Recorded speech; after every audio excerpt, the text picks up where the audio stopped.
Good day, fine people. A very warm welcome to you. It's Nick here. We're on the ZX Spectrum 48K, although this was designed for 16K. It's a shooter called Storm Fighters, published by John Prince Software in 1982. So one of the very, very early games, one of the first ones that come out on the ZX Spectrum that year it was released, the 48 rubber keyed keyboard.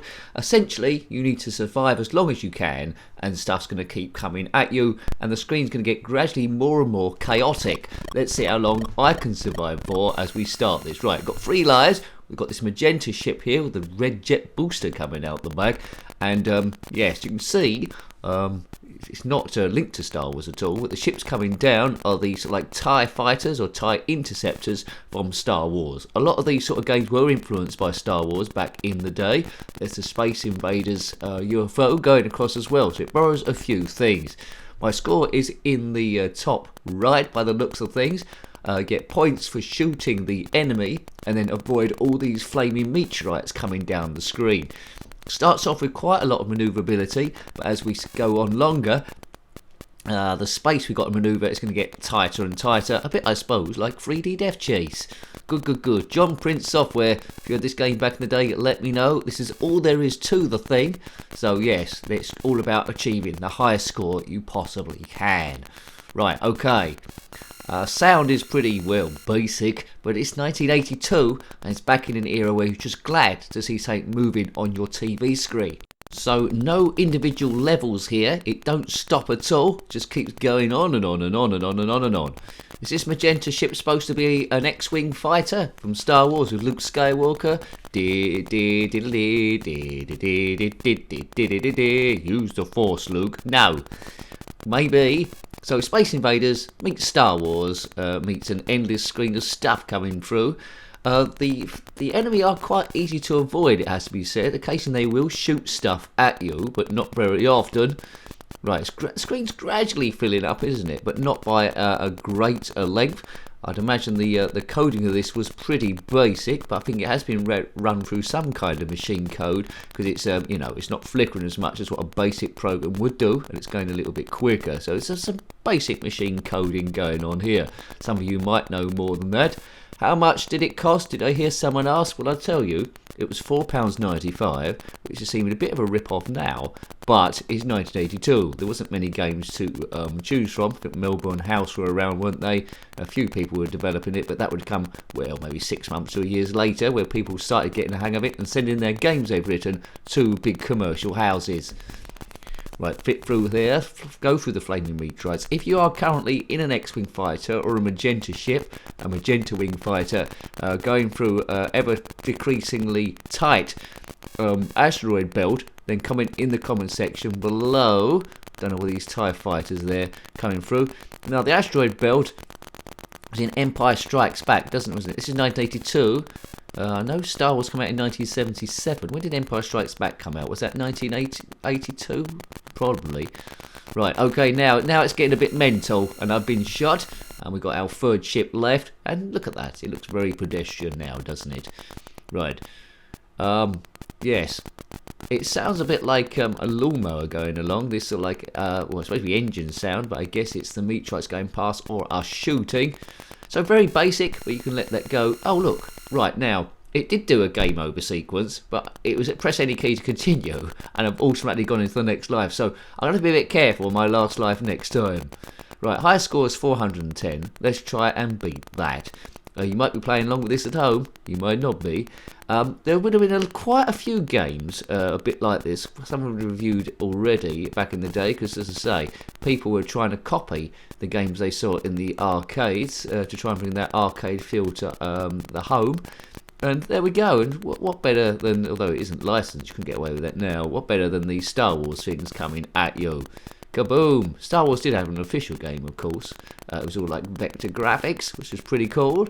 Come out on the Spectrum, Commodore 64, though it's a bit slower on that, and the Commodore Amiga, to name but a few.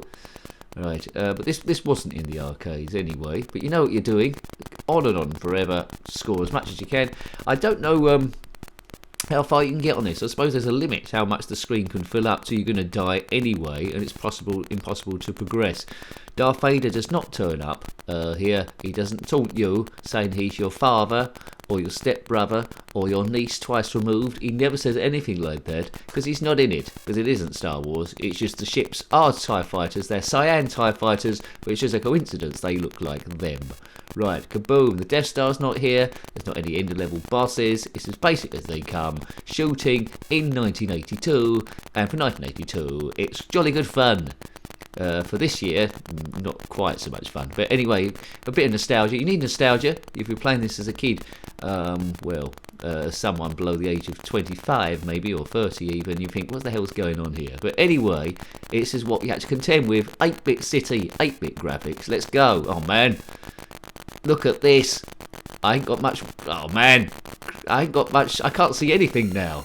Yes, that was getting virtually impossible, so I think that's probably the furthest you can get in that. The ship always stays the same colour, so it's very early stuff, and it is my favourite era of gaming. All the games are basically in this era, the early 80s, so 82 to 84, some games of 85. I love this. It's just when games are sort of like just starting, it's becoming self-aware that it was a commercial thing. The Atari 2600 come a bit before then, although there was a massive overlap. But yeah, Specky's where I started. This is good stuff, and you know, this is a good introduction to what the Spectrum sort of could do. If you look at homebrews now, who'd have thought they would get as much out of the Spectrum as they do now there? But this was designed for 16K, so maybe the 16K Spectrum come out first, so maybe that was a little bit before. But I'm playing it on 48K, but it makes a little difference. It's still playing the same sort of way. Right, so we've got the high score. Look, I've got past 410. This is my last life. Now, I have to be careful when I lose this life here. I don't press fire button again, because it'll go into the next go straight away. Maybe I'll die on purpose and take my finger off it. So that was a problem. They should have done 2 buttons to start, maybe, rather than any key. Right, there we go. Game over. Press any key. So that's what happened before. I got to the end of the go, and I pressed fire button, it went straight into it again. So no game over sequence. It's no frills, but it delivers a shooter you'd expect to see in the early 80s. So that is fine. One last go for show. We aim the views to be about 10 minutes long. Just to get a bit of an idea and overview there. I would play it every now and again, but it's not one really to play a lot of time on, because it's been superseded by so many other games, and there's a lot similar to it. It doesn't stand out. We've got a nice name though, Storm Fighters. Fight that storm, and the storm is gradually getting bigger and bigger. If it was redone today, you'd have it split possibly into different levels. They're each one getting progressively more chaotic than the last one. You'd probably vary the enemies coming down. You might have an end of level boss here and there, and you'd have a situation where the ship can maybe go up and down the screen a little bit. Here you can't go up and down at all. It's just coming at you the whole time, a bit like Galaxians or Space Invaders, but a bit more active. So yeah, it's like a Galaxian on steroids then, I suppose. Everything's coming down at you, nothing's staying at the top. It's chucking everything it possibly can on all-out attack and vengeance. No extra lives, no power-ups to speak of, but you wouldn't expect that from 1982. All future games were influenced by earlier games, so it's setting the foundations of what you'd expect from these sort of like shooter games. Good. A nice bit of history here. I feel like sometimes I'm a curator in a museum that's maybe had a liquid lunch. You've come to the museum and I'm showing you what the games are about. Not exit gameplay, having fun, stress busting, giving you a bit of information, and reliving those times as a kid from our childhood, and that's where nostalgia is. We're not in a classroom, it's not encyclopedic, or we may glean some information and share our memories too. It's a club, like we're playing down the pub or something like that. Right, now it's starting to get a bit naughty here. If you are getting a bit naughty, then comment in the comment section below. Through we go.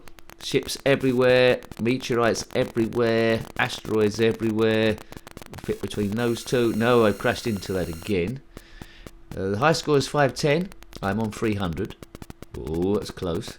Super points for getting that UFO, but I've missed it this time. Come on, let's see if we can beat 5 and 10. Look at the scoreboard. It looks like you can get into the hundreds and thousands. I've just got 510. Good luck to anyone that's got that far in. No smart bombs to speak of. Oh man, like 340. You only get points for shooting the TIE fighters. You need to get shooting them, but not at the sacrifice of hitting a meteorite. So you can survive as long as you can, but you might not get many points. You still got to blast stuff. Right, come on, get that UFO. That's going to be worth a few points. It is 410, 420. Come on, let's get to 510. I feel like I'm on an auction now. 430. Any more bids? Any more bids of 430? or 40. 10 points each for those. That seems a bit stingy. Sometimes I can shoot their shots out of the sky, which is a bit helpful. Well, I say sky, it's space. No star background, it's pretty plain, but I don't mind that.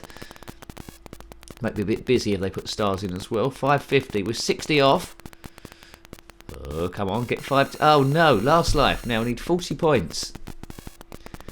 I'd love that UFO to go. Yeah, we've done it. 530. So I'm going to end on a high no matter what.